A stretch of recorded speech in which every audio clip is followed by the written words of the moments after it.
Amigo y amiga que me escuchas, te damos la bienvenida a Púlpito Reformado.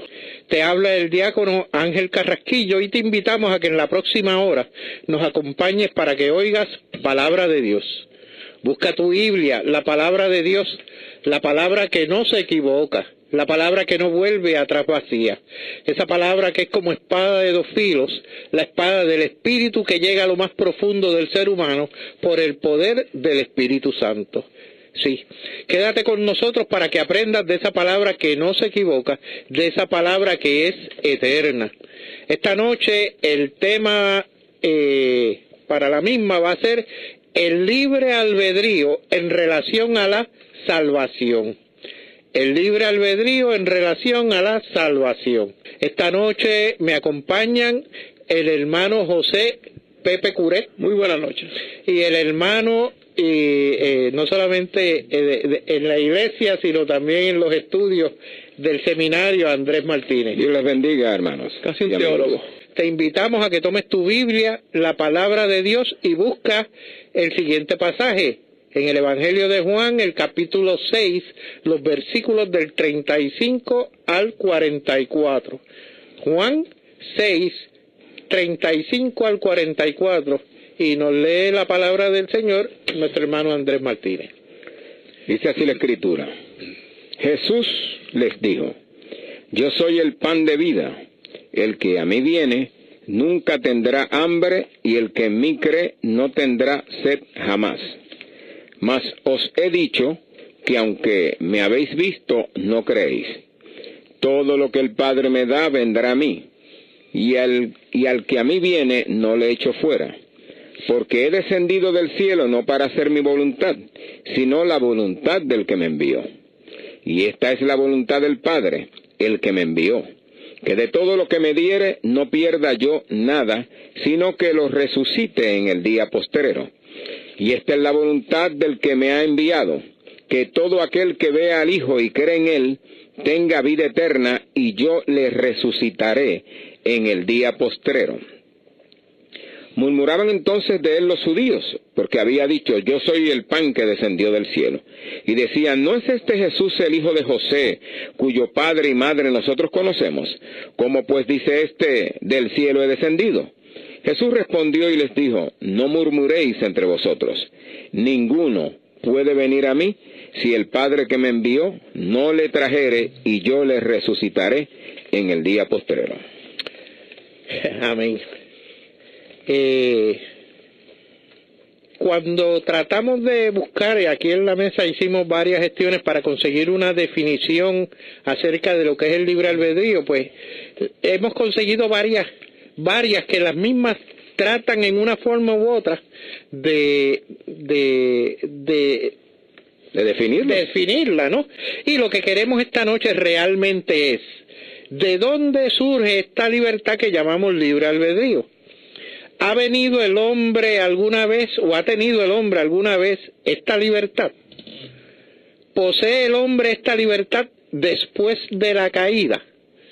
Cuando vemos esas cosas,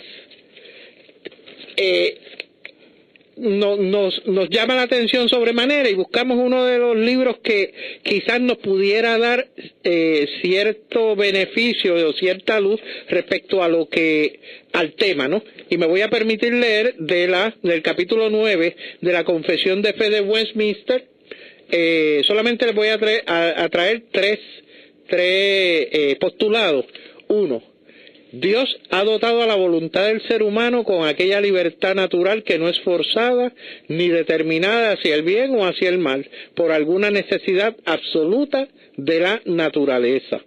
El hombre, en su estado de inocencia, tenía libertad y poder para desear y para hacer lo que es bueno y agradable a Dios. Pero esta inocencia era mutable, de tal manera que el hombre podía caer de ella. Y aquí es que viene la parte más jugosa, si podemos llamarlo así, ¿no? El postulado número 3 dice: el hombre, mediante su caída en el estado de pecado, ha perdido totalmente toda capacidad para querer algún bien espiritual que acompañe a la salvación. De tal manera que un hombre natural repito, un hombre natural, siendo completamente opuesto a aquel bien y estando muerto en pecado, es incapaz de convertirse o prepararse para ello por su propia fuerza. Y abrimos el micrófono para que los hermanos comiencen a... Cuando habla del hombre natural, es el hombre caído sin la influencia del Espíritu Santo. Amén. Ese pasaje. No regenerado. Cuando dice que perdió toda capacidad de querer algún bien, estamos hablando del bien que Dios da. Del bien que Dios dice que es bien. Que quien define el bien no es es Dios. lo que nosotros vemos que es bueno. Exacto. Porque vemos muchas personas impíos que son nuestros vecinos y son personas que se comportan de una forma que nosotros podemos decir, pero estos vecinos son buenos, no hacen daño al prójimo, etcétera, etcétera. Y lo que está hablando, lo que tú leíste, lo que está hablando es de la relación de esa persona con el Señor, con Dios, que perdió toda capacidad de tener una relación con Él por sí mismo, por escoger algo que es lo que Dios pide que escogen. Cuando se leyó este pasaje, varias veces el Señor dice, yo vengo a hacer la voluntad de mi Padre, y la voluntad de mi Padre es que el que Él me da, yo lo resucitaré en el día postrero. Nadie viene a mí si no es porque el Padre lo envió. Si no es porque okay, exacto. Ahí es que entramos en lo que tú dijiste al principio, en relación a la salvación, el libre albedrío en relación a la salvación. Exacto. Y que la posición, los postulados que leyó el hermano, en eso no hay discrepancia en nosotros. Nosotros creemos precisamente lo que dice la Confesión de Fe de Westminster en relación al libre albedrío. Ahora, esa es la posición nuestra con relación al libre albedrío, pero la posición del libre albedrío común que se tiene por ahí, que la definen como la libertad del hombre para escoger, y que el hombre tiene completa autonomía, sin compulsión externa a elegir lo que quiera elegir. Pero hay una oposición en estas dos posiciones, porque el hombre no es autónomo en sí mismo, eso no existe. En el caso del hombre caído es obvio que es esclavo al pecado, no tiene autonomía del pecado. Claro. En el caso del hombre regenerado es esclavo de Jesucristo. Claro. Y en el caso del hombre, el primer hombre no era autónomo tampoco. Tampoco era autónomo. Ni el impío es autónomo. Aquí el único autónomo es Dios. Es la primera causa exactamente de todas las cosas, ¿entiendes? Él es el que tiene plena libertad, y aún así Dios piensa y actúa, y estamos tratando de hablar de Dios como un hombre, ¿verdad? Para que podamos entender lo que vamos a decir, según su naturaleza y su carácter. O sea, Dios no se contradice a sí mismo.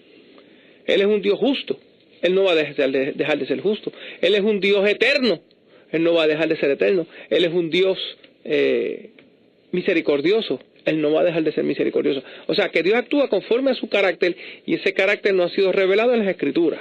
Definitivo. Es bueno aclarar el hecho de que si Adán fue el único que como tal tuvo el libre albedrío y lo desperdició pecando, cuando cae, ese pecado es quien nos daña a todos nosotros, en términos de que no vamos a tener la capacidad de reconocer por voluntad propia, que es lo que dice el tercer postulado. O sea, no vamos a reconocer nuestra salvación, no vamos a poder hacer nada para podernos salvar, porque entonces pregunto... Ni siquiera conocer a Dios.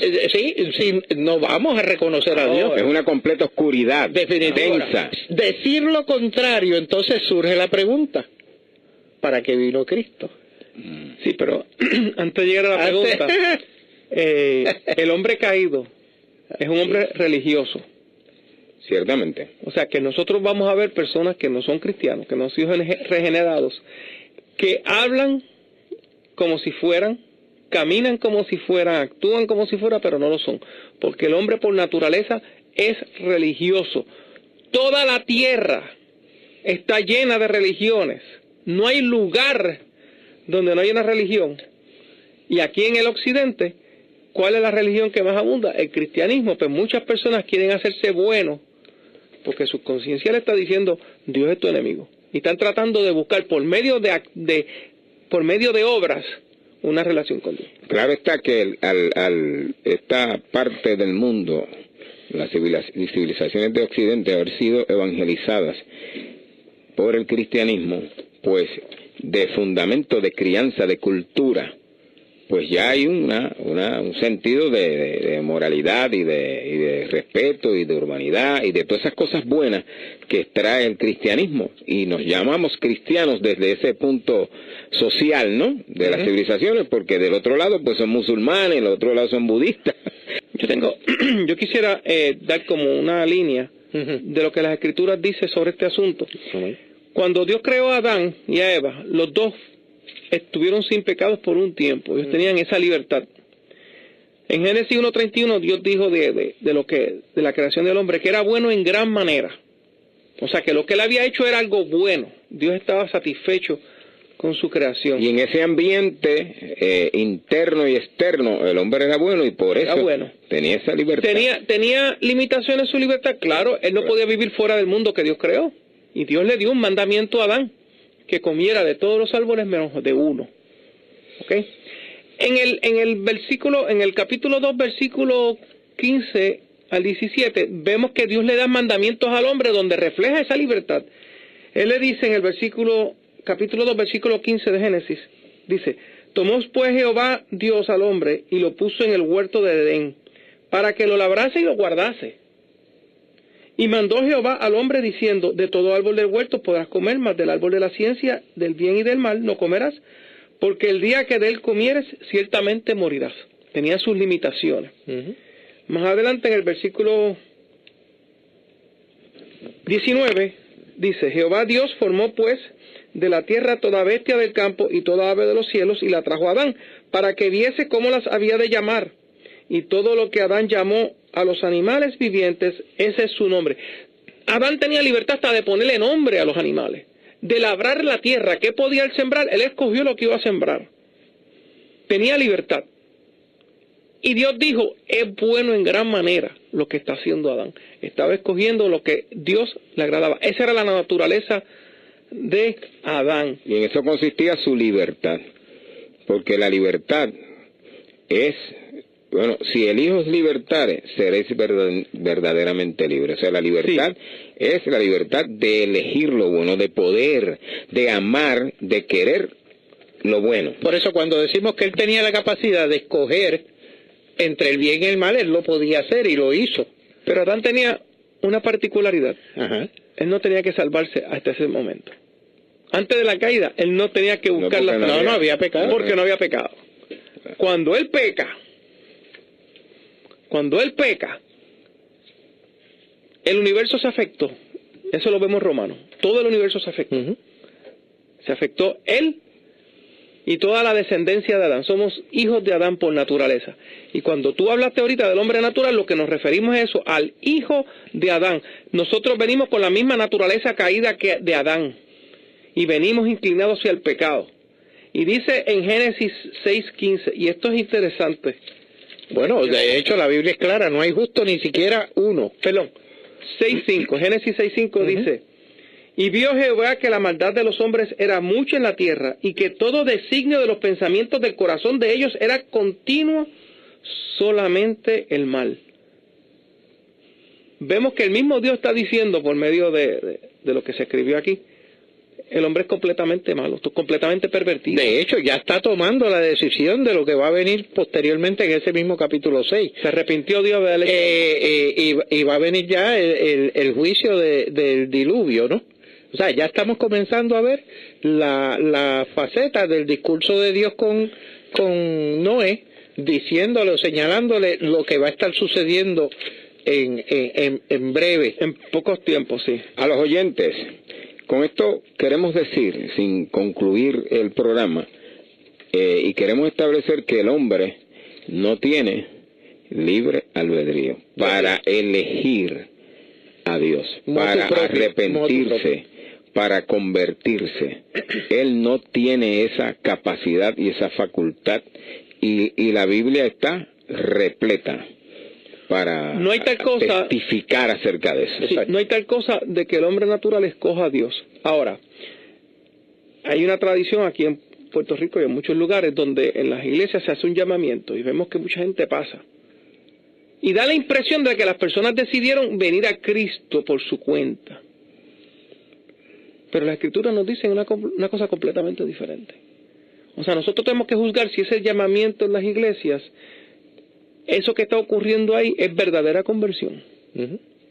Porque las Escrituras nos dicen que es continuamente del mal y no escogen el bien. Lo que leímos en el pasaje de Juan al comenzar el programa es que la voluntad del Padre es que todo el que Él me dé a mí, yo lo resucite en el día postrero. El que Él me dé a mí, y nadie viene a mí si el Padre no me lo trae. ¿Entienden? No hay tal cosa de una acción iniciada por el hombre para buscar la salvación. Definitivamente, o sea, tampoco podemos decir que aquel que pase al frente no sea pueblo de Dios, porque muchas veces estas cosas las hacen después de un sermón, de una predicación donde se expuso la palabra, y ¿cómo es por el oír de la palabra que habremos de venir a los pies de Cristo. Y no es por pasar al frente. Exacto, no es necesariamente por ese hecho, o sea, eso no lo hace usted que aceptó realmente de corazón. Muchas veces, y esto tenemos que evaluarlo concienzudamente, el hecho de que muchas veces pasan al frente, mire, por presiones de la familia, por una enfermedad que nos está quejando, por problemas. O sea, oiga, haga usted mismo una evaluación de cómo usted siente en su corazón en términos de aceptar a Dios y atienda ese llamado del Señor que le va, es lo que Calvino le llama el llamado irresistible, ¿no? En términos de cómo usted va a responder a ese llamado, y no es una cuestión de ahora o voy a ver si el Señor me cura de esta enfermedad. ¿Y qué pasa si no lo cura? Tenemos que estar preparados para aceptar que esa es la voluntad del Señor. No necesariamente porque yo pase al frente el Señor me va a curar. Siguiendo con los pasajes bíblicos relacionados al tema, vamos a ver qué dice el Nuevo Testamento con respecto al hombre natural.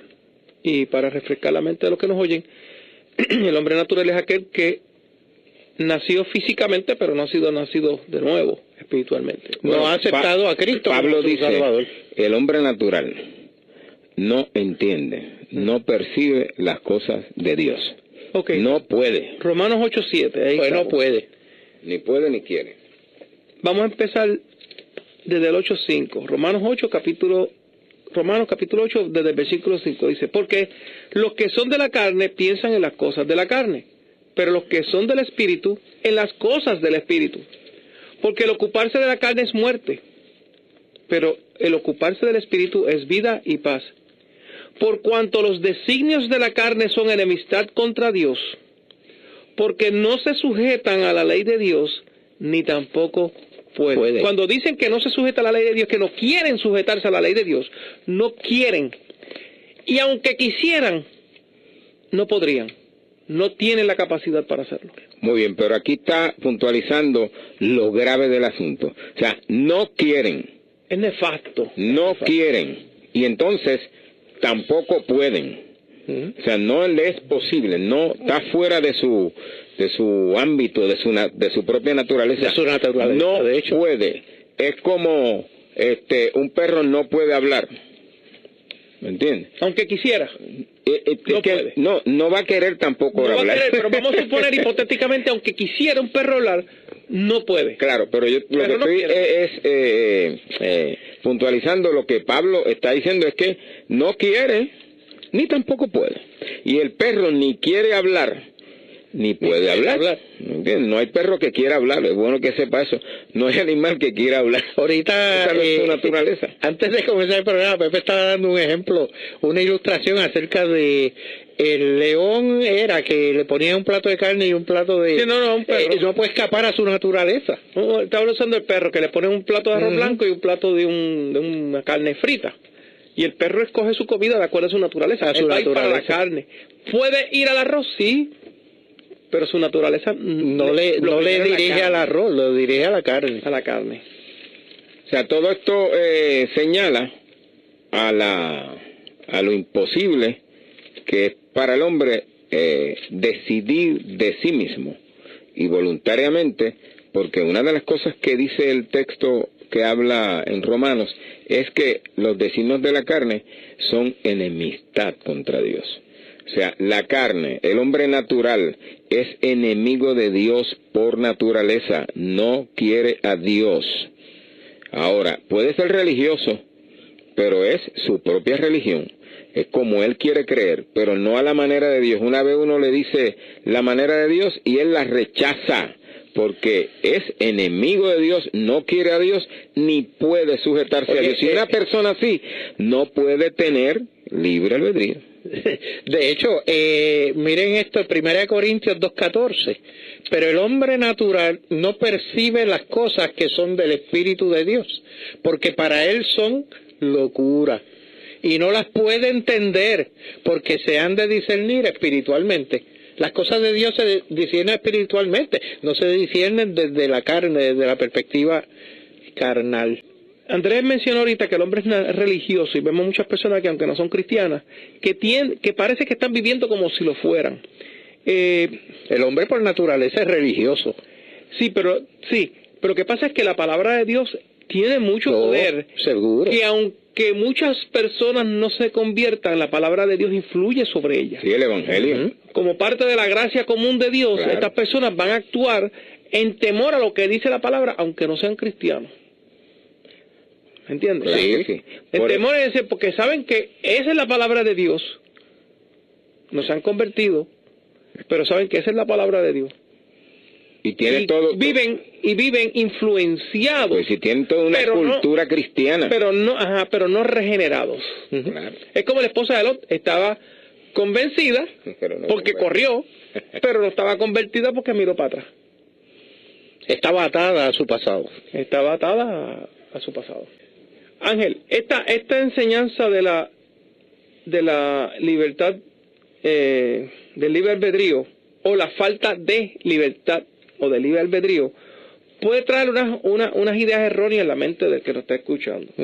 Alguien puede decir, pues si el hombre no tiene libre albedrío, si el hombre está cautivo a la soberanía de Dios, entonces Dios es el autor del pecado. Porque el hombre, ¿quién se ha resistido? Como dice en el Romano, Pablo, tú sabes, haciendo la pregunta para explicar, ¿y quién se ha resistido a la voluntad de Dios? Pero Dios ha diseñado la salvación de tal forma de que el hombre sigue siendo responsable por sus actos, porque no hay coerción. El hombre quiere pecar. No es que peca porque está forzado, es que el hombre quiere pecar y él es responsable por ese pecado. Dios no es autor.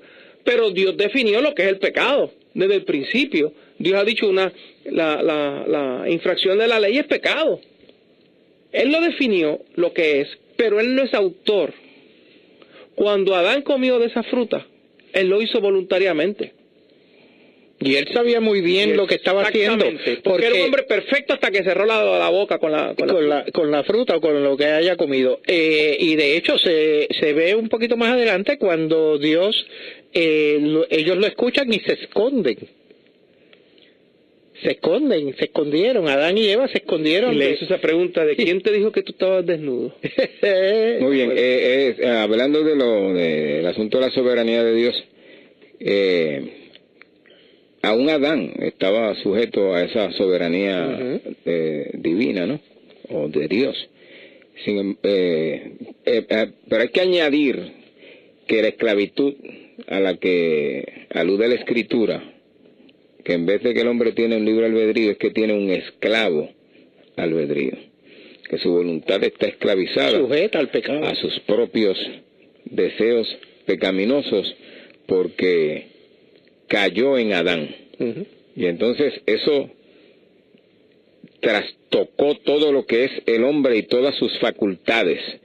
Y el hombre no puede salir de esa situación, ni quiere salir de esa situación. ¿Por qué no quiere salir? Porque le agrada. Le porque encanta. esos son los deseos de la carne, lo que la Escritura habla, deseos de la carne. Eso es lo que me gusta, pues no puede ser malo, él piensa de esa forma. Pero Dios dice, eso es lo que te gusta, eso es precisamente lo que te... La Escritura hace afecta. una división y separa y llama a unos hombres de la carne y a otros les llama del espíritu. Y por eso cuando Cristo habla con Nicodemo, le dice, lo que es nacido de la carne es. Lo que es nacido del espíritu, espíritu es. Y cuando dice Juan, el apóstol, hablando de la encarnación de Cristo, que Él vino a los suyos y los suyos no les recibieron, mas a todos los que le recibieron, les dio potestad de ser hechos hijos de Dios, y estos no son engendrados de voluntad de carne, ni de voluntad de varón.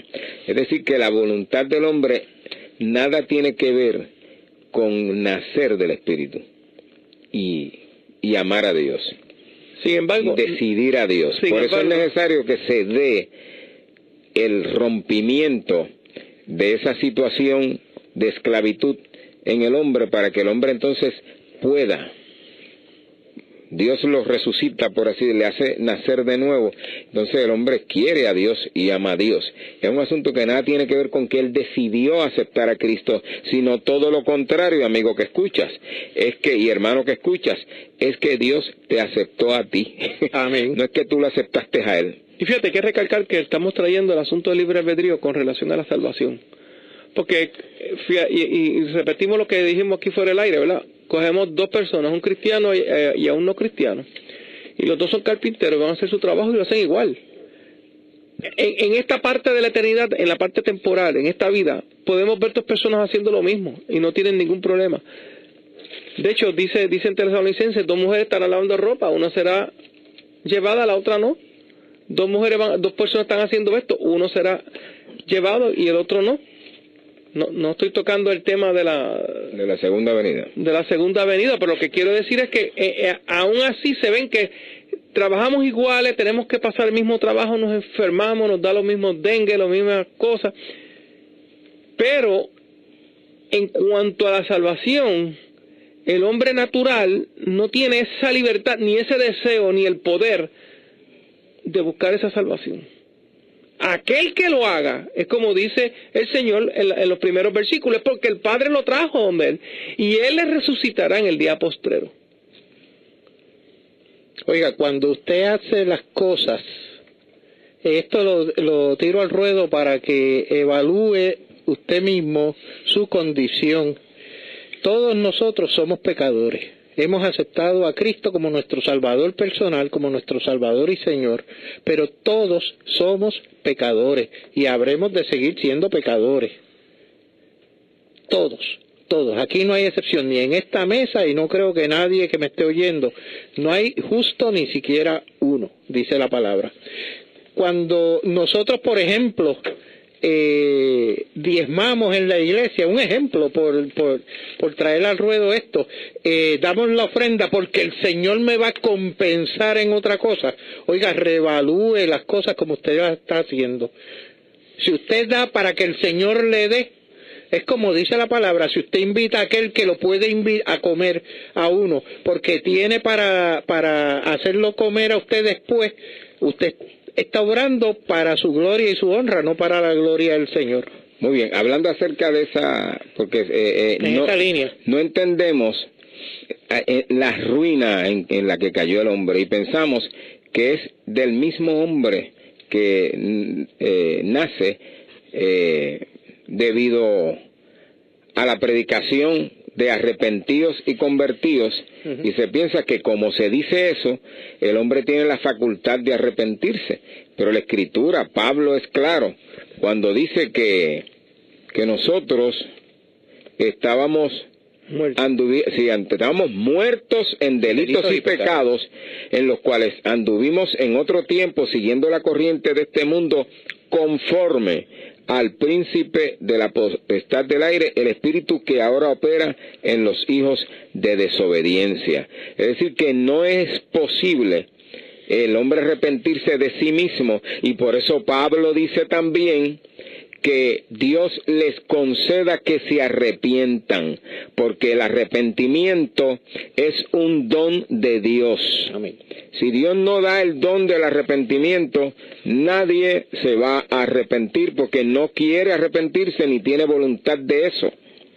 Por eso el arrepentidos y convertidos se le dice a todos, porque todos los hombres tienen que arrepentirse, todos. Bueno, no es que se tienen que arrepentir, todos tienen ese mandamiento, no todos se van a arrepentir. No, tienen que arrepentirse en el sentido del mandamiento, por eso están obligados a arrepentirse, porque el mandamiento es que Él manda a todos los hombres que se arrepientan, a todos los hombres, aunque todos los hombres no van a arrepentirse y todos los hombres no se les va a conceder el don del arrepentimiento.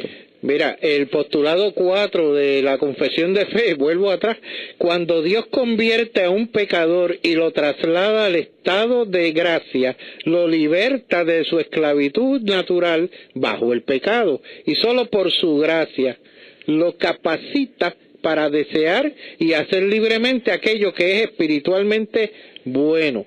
Pero a pesar de aquello, debido a la corrupción que aún queda en el pecador, no obra perfectamente ni desea solamente lo que fue bueno, sino que desea también lo que es malo. Bien, Pepe. Como dijimos ahorita, los problemas que presenta esta doctrina es que se puede inferir que el Dios es autor del pecado, dijimos que no. Hay otro problema. Se puede concluir erróneamente que el hombre no es responsable. Como no tiene libre albedrío, pues el hombre no es responsable porque está obligado, encajonado a pecar o a vivir fuera de Dios. Hay un pasaje interesante en Hechos 2:23, y está Pedro dando el discurso en el templo, ¿verdad? El día de Pentecostés, y hablando de Jesucristo dice: a entregado por el determinado consejo y anticipado conocimiento de Dios, prendisteis y matasteis por manos de inicuos, crucificándole.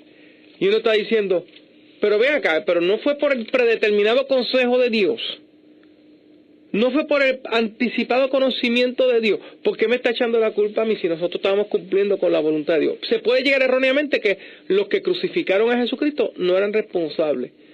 El problema está que los que crucificaron a Jesucristo lo querían crucificar. Estaba eso escrito en los decretos de Dios, si podemos llamarlo así. Sí, así mismo, ¿sabes? Pero estas personas querían crucificar a Jesucristo. Le era un estorbo. Y usaron a los romanos para crucificarlo. Nadie los obligó a hacerlo. Nadie los obligó, no hay coerción. Fueron completamente libres en el deseo de crucificar a Jesucristo, aunque Dios lo había decretado ya. Tuvieron libre albedrío para ejercer lo malo. Para nada más. Para el mal. O sea, cuando no se tiene un concepto claro de la caída, se puede pensar que las facultades del hombre no fueron afectadas y el hombre sigue siendo libre. Tener libertad, tener esa libertad o ese libre albedrío o ese concepto de libre albedrío le da tal facultad que si quieren pecan y si no quieren no pecan. O sea, ellos pueden decidir pero también, no pecar, pero ni siquiera la historia nos respalda eso, porque no, o sea, la Escritura tiene razón al decir que están esclavos del pecado y del diablo y que no pueden hacer su propia voluntad. Pero yo diría que aún hasta peor de lo que tú has dicho, porque si una persona puede escoger pecar y después decir no voy a pecar, el mero hecho de que ya haya pecado, eso es eterno. O sea, esa consecuencia es eterna. No hay la historia está testaruda. Tú no puedes cambiar la historia. Tú no puedes echar para atrás y leer el túnel del tiempo para allá abajo y cambiar. Cuando una persona peca, pecó. Y la historia no se va a borrar delante de Dios. Es cuando se abran los libros, este hombre pecó, aunque toda su vida haya sido un santo y haya cumplido todos los mandamientos, si rompió uno, es eterno esa consecuencia. Y eso implica que si el hombre tiene semejante libertad, por demás murió Cristo. Amén. Porque entonces el hombre no necesitaba redención. El hombre puede dejar de pecar cuando le dé la gana y no necesita... Claro, eso es una hipótesis bien lejos. Sí, claro. Es que establecer esa libertad es echar por tierra toda la redención. Y negar lo que hemos dicho respecto al libre albedrío es negar entonces la veracidad de las Escrituras.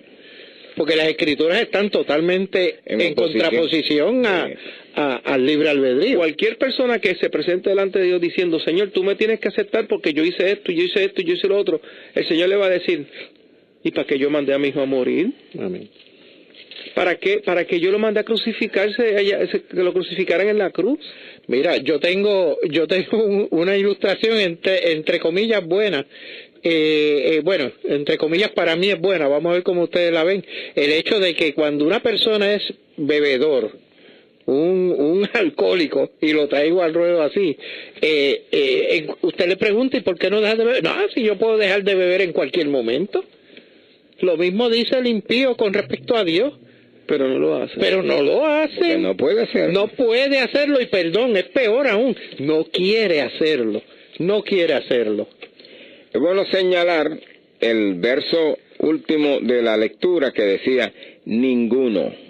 Ninguno es ni uno. Absoluto. No puede, dice ahí, puede venir a mí si el Padre que me envió no le trae. Así que no tiene voluntad para eso, y como no tiene voluntad, no tiene libre albedrío para creer, para arrepentirse y para aceptar a Cristo como su Señor y Salvador. Tiene que haber intención divina para que Él pueda venir a intervención divina. Exacto. Sé tú con todos nosotros, y que Dios esté contigo y tu familia en todo momento, proveyéndote de todo aquello que Él ha decidido para tu vida. En el nombre de Jesús, amén.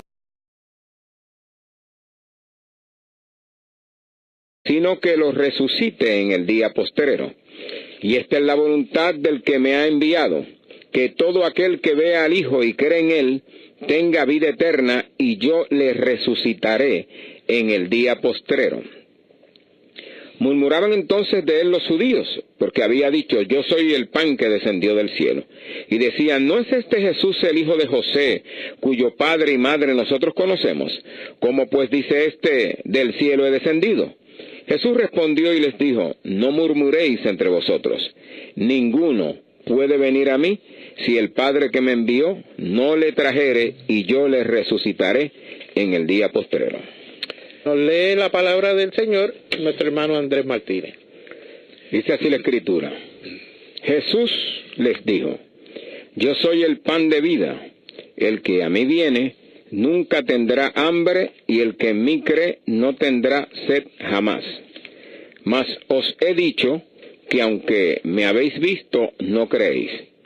Todo lo que el Padre me da vendrá a mí, y al que a mí viene no le echo fuera. Porque he descendido del cielo no para hacer mi voluntad, sino la voluntad del que me envió. Y esta es la voluntad del Padre, el que me envió, que de todo lo que me diere no pierda yo nada. Amén. Cuando tratamos de buscar, y aquí en la mesa hicimos varias gestiones para conseguir una definición acerca de lo que es el libre albedrío, pues hemos conseguido varias que las mismas tratan en una forma u otra de definirla, ¿no? Y lo que queremos esta noche realmente es, ¿de dónde surge esta libertad que llamamos libre albedrío?